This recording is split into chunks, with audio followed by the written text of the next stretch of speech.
These are the first notes for Unit 1, Functions and Graphs for Honors Math Analysis. The purpose for the notes this year is just to give you an overview of the topics that we're going to be covering with a little bit of information, and you're not sitting in class listening to me give you notes and you write them down. These notes are mostly typed for you already. A few bits of information will be given to you. You may use these as a note taker if it helps you. Look back at, and then every once in a while I'll do an example, but the main teaching is going to happen during the live lessons. You'll join during Google Meets, and the live lesson I can then give better examples, explanations of things. You can then ask questions, or you can watch the recording if you can't join it live. So we start out in math analysis talking about a lot of the types of material you've already covered in previous courses, Algebra 1, Algebra 2, a little bit from geometry.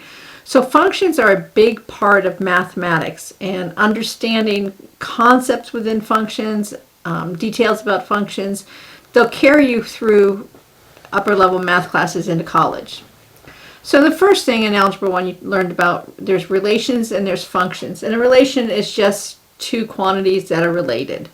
But a function is a special type of relation.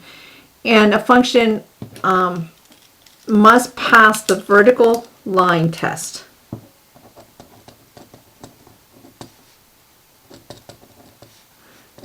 Any vertical line that you run through the function will only pass through the function at one point at a time.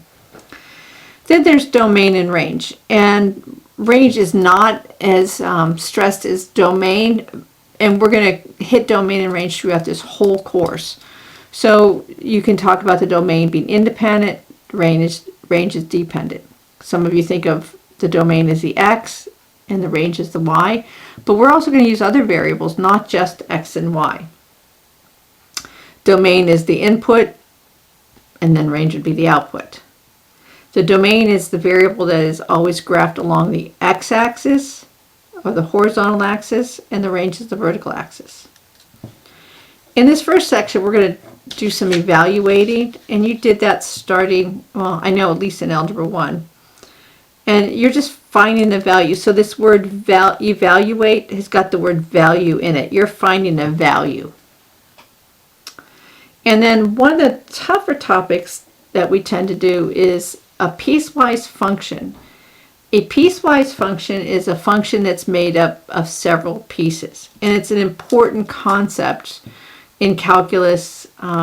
We use them all the time. And students tend to struggle with them. So every year I'm determined to teach it differently or more thoroughly or in a different, unique way so that you don't struggle with it when you get to calculus.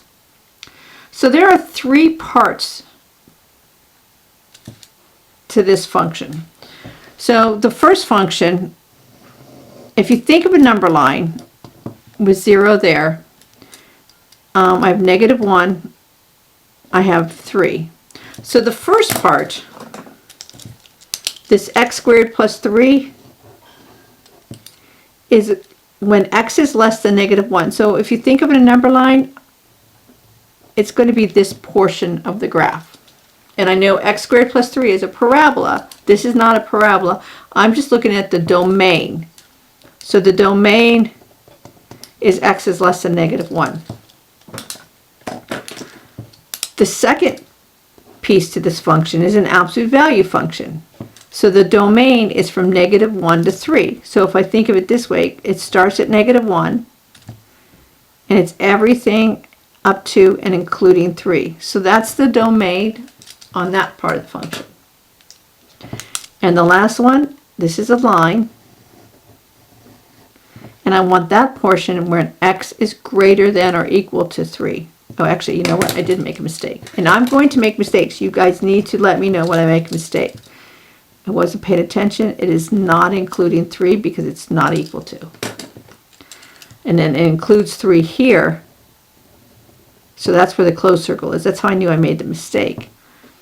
So you can see there's no overlapping. This would pass the vertical line test. But remember, these functions, this is a parabola, this is an absolute value, and this is a line. That's not the representation of this function. This is a representation of the domain. So if I wanted to evaluate this, so for my first example, let's evaluate f of -3.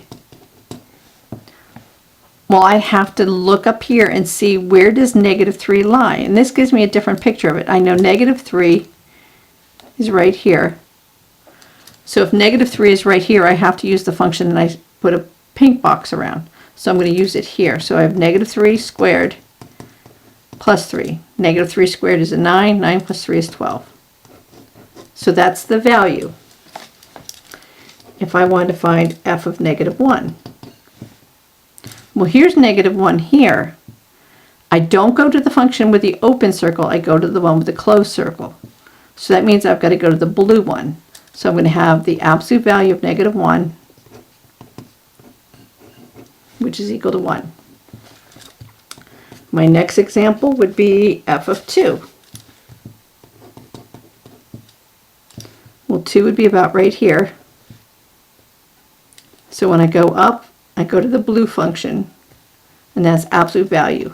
So I have absolute value of 2, which is equal to 2.